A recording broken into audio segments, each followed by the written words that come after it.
oyunda ilk qoru Ukrayna vurdu, amma biz vura bilərdik. 4-cü dəqiqədə o epizodu təzədən xatırlayaq. Elvin cinahda topu ələ keçirdi, irəlilədi və mərkəzə pas verdi. Yaxşı ara pası? Bəli. Mən qolla o səhv salmalı, o gecə vaxtı yuxu, həqiqətən yuxusuz. Bəli, ara pas verdi, amma ara pasını Nəriman təkbətək çıxdı.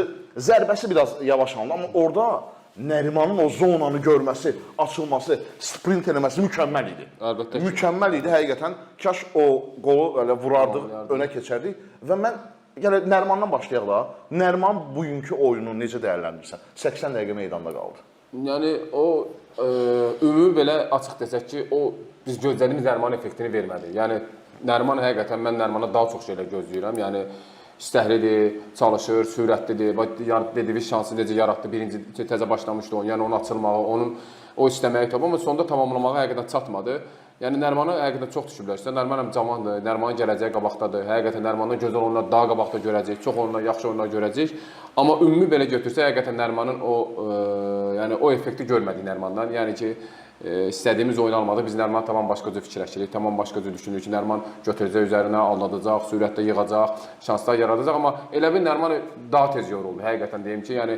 Bilsən niyə görə, Frans, sözü də kəssən, balından kəsim. Nəriman son vaxtlar zədəli oldu, xeyli oyun buraxdı.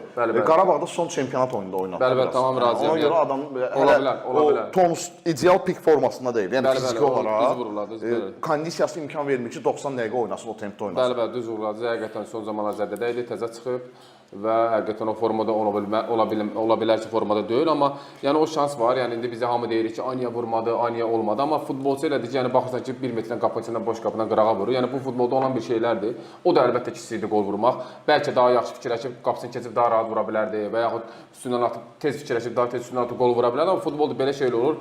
Yəni əsas məsələ gəlirəm ki, əsas odur ki, millimiz həqiqətən ürək açan futbol oynadı. Hamımız burada sevinclidik.